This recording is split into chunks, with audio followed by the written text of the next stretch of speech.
ಕ್ಷೇತ್ರಪಾಲ ಧರ್ಮಾತ್ಮನೆ ಪುಣ್ಯಾತ್ಮನೆ ಸಜ್ಜನನೆ ಸಾತ್ವಿಕನೆ ದುರಹಂಕಾರಿ ಎಂಬುದಾಗಿ ಪರೀಕ್ಷೆ ಮಾಡಬೇಕಾಗಿದೆ. ಹಾಗಾಗಿ ವೇಳೆ ಯಾವುದು? ಮುಸ್ಸಂಜೆಯ ಸಮಯ. ಶಾಂಭವಿ ಹೊಳೆ ಹರಿದಾಡ್ತಾ ಇದೆ. ರಮಣೀಯ ದೃಶ್ಯವನ್ನು ಕಂಡಾಗ ಸೂರ್ಯ ಉಣತಾ ಇದೆ. ಹಾಗಾಗಿ ಈ ವಾತಾವರಣದಲ್ಲಿ ಹೀಗೆ ಸುತ್ತುತ್ತಾ ಇಟ್ಟುಕೊಳ್ತೇನೆ, ನೋಡೋಣ.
ಅವಳ ಭಕ್ತ ನಾನು ಕ್ಷೇತ್ರಪಾಲ, ನನ್ನ ಹೆಸರು ಧರ್ಮಪಾಲನೆಂಬುದಾಗಿ ಕಲ್ಲಾಗಿದ್ದಂತ ನಾನು ಯಾಕೋ ಏನ ಪ್ರಕಟಗೊಳ್ಳಬೇಕು, ಈ ರೂಪವನ್ನು ತಾಡಬೇಕು ಅಂತ ಮನಸ್ಸಾಗಿ ಎನಿಸಿದ್ದೆ ತಡ. ಈ ರೂಪದಲ್ಲಿ ಪ್ರಕಟಗೊಂಡಿದ್ದೇನೆ. ಕತ್ತಲಾಗುವಂತ ಈ ಸಮಯ, ಸೂರ್ಯ ಮುಳುಗಿದ್ದಾನೆ. ಈ ಸಮಯಕ್ಕೆ ಸರಿಯಾಗಿ ಶಾಂಭವಿ ಹೊಳೆ ಹರಿತಾ ಉಂಟು. ಈ ಶಾಂಭವಿ ಹೊಳೆಯ ದಡದಲ್ಲಿ ಸ್ವಲ್ಪ ಹೊತ್ತು ತಿರುಗ್ತಾ ಇದ್ದೇನೆ.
ನೀನು ಒಂದೆರಡು ಮಾತು ಮಾತಾಡಬೇಕು. ಕತ್ತಲಾಗ್ತಾ ಇದೆ, ಸೂರ್ಯ ಮುಳುಗಿದ್ದಾನೆ. ಈ ಸಮಯದಲ್ಲಿ ಒಂಟಿ ಹೆಣ್ಣು ಹಿಂದೆ ಇಲ್ಲ ಮುಂದೆ ಇಲ್ಲ, ಒಬ್ಬಳದಿಂದ ನನಗೆ ಯಾರು ಎದುರು ಇಲ್ಲ ಎಂಬ ಹಾಗೆ ಇದ್ದ ಹಾಗೆ ಎದೆಯನ್ನು ಎತ್ತಿ ಹೋಗ್ತಾ ಇದ್ದೀನಿ. ಹೌದು. ಹಾಗಿರುವಾಗ ನೀನು ಯಾರು, ಎಲ್ಲಿ ಹೋಗೋಳು, ನಿನ್ನ ವಿಳಾಸ ಬೇಕಿತ್ತು. ಅದಕ್ಕೆ ಯಾರು ನೀನು?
ನೀನು ಕರೆಯುವುದು ಏನು ಬೇಕಾದ್ರೂ ತೊಂದರೆಯಿಲ್ಲ. ಶಾಂಭವಿ ಹಳೆಯ ದಡ, ಹೌದು, ಪ್ರಶಾಂತವಾದ ವಾತಾವರಣ, ತಂಗಾಳಿಯು ಬೀಸ್ತಾ ಇದೆ, ಮುದ ಬೀಳುತ್ತಾ ಇದೆ, ತುಂತುರು ಮಳೆಯು ಹನಿತಾ ಇದೆ. ಹೌದು, ಎಷ್ಟು ಸಂತೋಷ ಆಗ್ತಾ ಇದೆ ಗೊತ್ತಾ.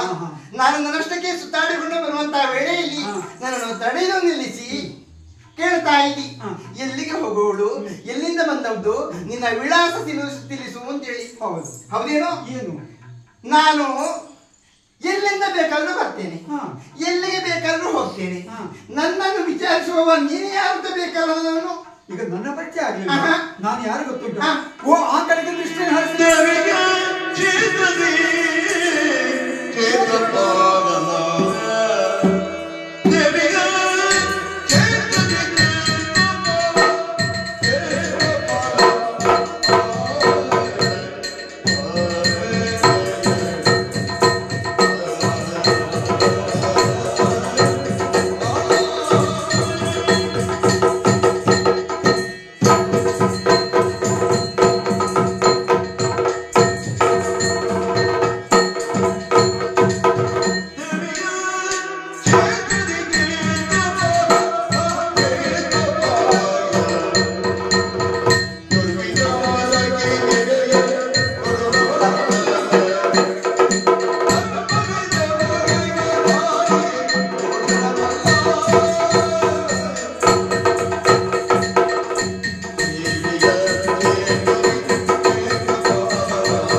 ಪರಿಚಯ ಸರಿಯಾಗಿ ಉತ್ತರವನ್ನು ಕೊಡ್ತಾ ಇಲ್ಲ.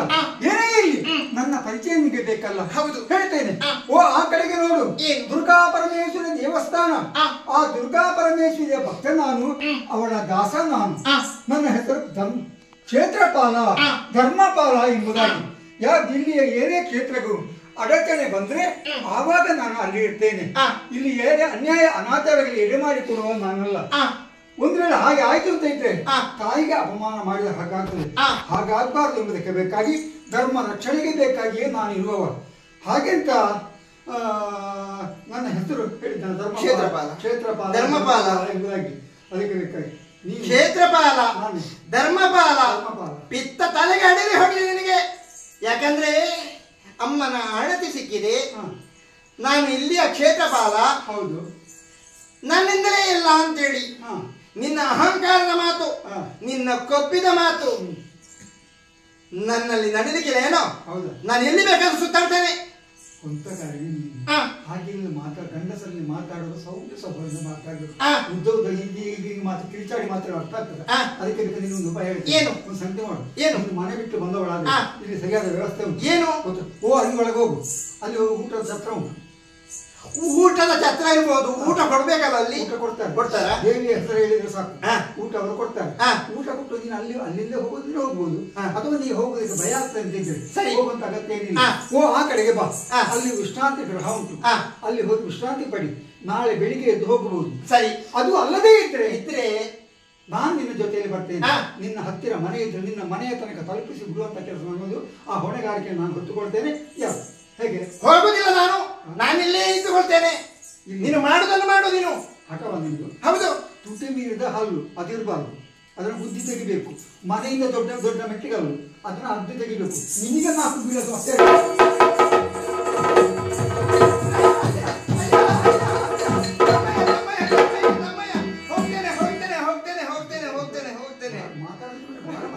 ತಮ್ಮಯ್ಯ, ನಾನು ಸೋತವಳು, ನೀನೇ ಗೆದ್ದವ. ನಿಮಗೆ ಯಾವಾಗಲೂ ಸೋತ ಆಗಿದೆ. ಹೌದು. ಎಂತ ಸೋತದ್ದು? ನಿನಗೆ ಬಹುಮಾನ, ಯಾರು ಉಡುಗೊರೆ. ಗೆದ್ದವರಿಗೆ ಬಹುಮಾನ ಕೊಡುವುದುಂಟು, ಸೋತವರು ಗೆದ್ದವರಿಗೆ ಕೊಡುವ ಕ್ರಮ ಉಂಟಾ? ಇಲ್ಲ. ನಾವು ಹೊಸ ನಿಯಮ ಮಾಡೋಣ. ಹೊಸ ನಿನ್ನಿಂದ ನನ್ನಿಂದ. ಹೊಸ ನಿಯಮ ಅದೆಲ್ಲ ಬೇಡ. ಹಾಗೆ ಅಂತ ನೀನು ಹೇಳಿದಕ್ಕೆ ಹಾಗೆ ಹೋಗಬಾರದು. ನನಗೆ ದೇವಿ ಕೊಟ್ಟದ್ದುಂಟು, ದೇವಿಯ ಅನುಗ್ರಹ ಉಂಟು.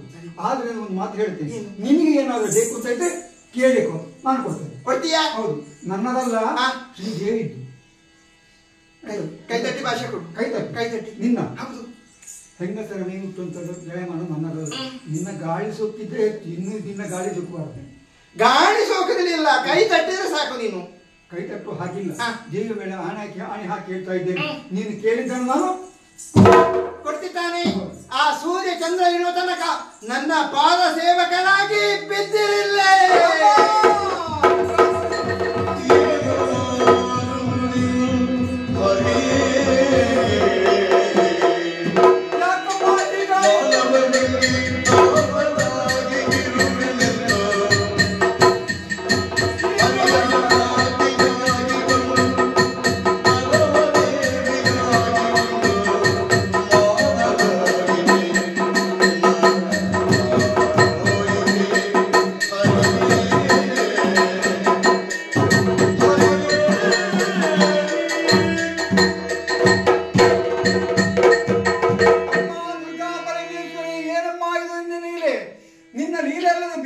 ಬೇರೆ ಏನು ತಾಯಿ, ನಿನ್ನ ಪ್ರೇರೇಪಣೆ ಇಲ್ಲದೆ ಒಂದು ಹುಲ್ಲುಗಡ್ಡೆ ಕೂಡ ಅಲುಗಾಡೋದಕ್ಕೆ ಸಾಧ್ಯವಿಲ್ಲ. ಈ ಧರ್ಮಪಾಲನ ಪರೀಕ್ಷೆಗೆ ಬೇಕಾಗಿ ಹೆಣ್ಣನ್ನು ನೀನು ಕಳುಹಿಸಿದ್ದೇವೆ ಏನೋ ಒಂದು ಗೊತ್ತಿಲ್ಲ. ಅವಳು ಕೇಳಿಕೊಂಡದ್ದೇಳು ಏನು, ಅವಳ ದಾಸನಾಗಿರ್ಬೇಕಂತ ನಾನು, ನಿನ್ನ ದಾಸನಾಗಿದ್ದಂತ ನಾನು ಹೆಣ್ಣೂರೊಳಗೆ ದಾಸನಾದ್ರೆ ನಾನು ಬದುಕಿದ್ದು ಏನು ಪ್ರಯೋಜನ ತಾಯಿ? ಬೇಡ, ನನ್ನ ಮಾನ ಹೋಯ್ತು. ಈ ಪ್ರಾಣ ಇದ್ದು ಪ್ರಾಣ ಹೋದ ಹಾಗಾಯ್ತು. ಇಲ್ಲ, ನಾನು ಬದುಕುವುದಿಲ್ಲ. ಅಮ್ಮ ದುರ್ಗಾ,